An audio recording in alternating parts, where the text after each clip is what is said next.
City officials say the plan is to elevate, celebrate, and promote Balboa Park. The 2015 Centennial commemorates the 100th anniversary of the 1915 Panama-California Exposition at Balboa Park, which includes year-long activities and park upgrades. Joining me with some highlights is my guest, Michael Ruiz, Balboa Park's 2015 District Manager. Welcome, Michael. Thanks for having me. Now, what's the focus or theme of this Centennial celebration? Well, as you mentioned, it's elevate, celebrate, and promote Balboa Park. What that really allows us to do, and what that has created for us, is an opportunity to collaborate and develop partnerships, not only for now, but leading on through next year and years to come. So all that together, it's allowed us to really put together some projects that will enhance Balboa Park. You know, for example, just as the California Tower, the Botanical Building, Spreckels Organ Pavilion, and even the Cabrillo Bridge are legacies of the 1915 Exposition. What we're working on today with the projects and the elevate component, if you will, is what will last for years to come. Let's go into a little detail about that. I know there's free Wi-Fi. Tell us a little bit about this elevate or sort of promote, improve the park, I should say. Give us some examples. Well, you mentioned the Wi-Fi. So it'll be one of the largest free public Wi-Fi systems on the West Coast. And that'll be up and running sometime right after January 2015. And of course, there's the Light the Park project. It's a collaboration with the City of San Diego and SDG&E. So not only are we going to be saving over 50% energy cost, but visitors will be able to come to the park in the evenings and be able to see from the California Tower to over by the Reuben H. Fleet, the buildings lit up in unique colors. I know also, and I'm excited about this, the reopening of the tower. Tell me a little bit more about that. So first time in 80 years, the tower was closed back in 1935. And this is, again, a collaboration with the Museum of Man and the City of San Diego to open up the tower for the first time. So we can go up?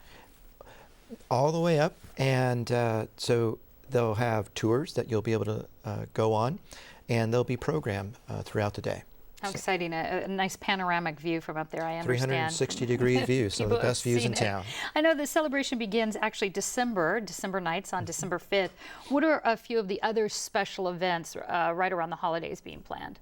Well, there's December nights, as you mentioned, and of course December nights in 2015 as well. Then we also have on December 31st, the Spreckels Organ Society will be kicking off their season in 2015 with a New Year's Eve event.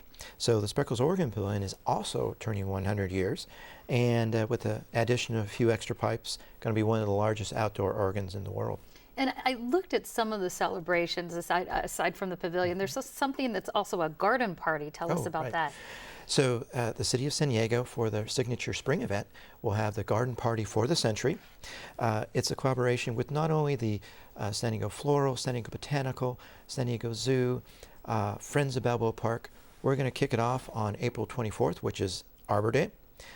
Very next day, we're going to highlight one of the gardens over on the west side of Balboa Park, Trees for Health. And then the following weekend, we're going to highlight a garden on the East Mesa, culminating on May 9th with the garden party. Well, the city spent more than $2 million to pay for an outside group to produce this celebration. Of course, we recall that failed, and the city took over on the project back in May.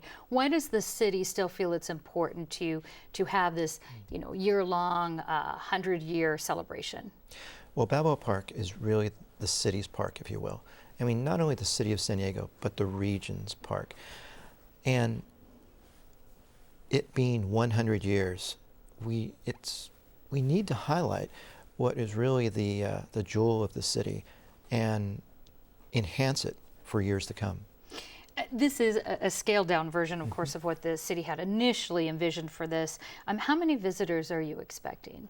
Well, on any given year, we receive about 12 million visitors a year. So we're hoping to attract San Diegans who have heard of Balboa Park and may not have visited. So it's really an opportunity for San Diegans to either rediscover or discover for the first time the park and and come experience all the wonderful, unique things that it has to offer.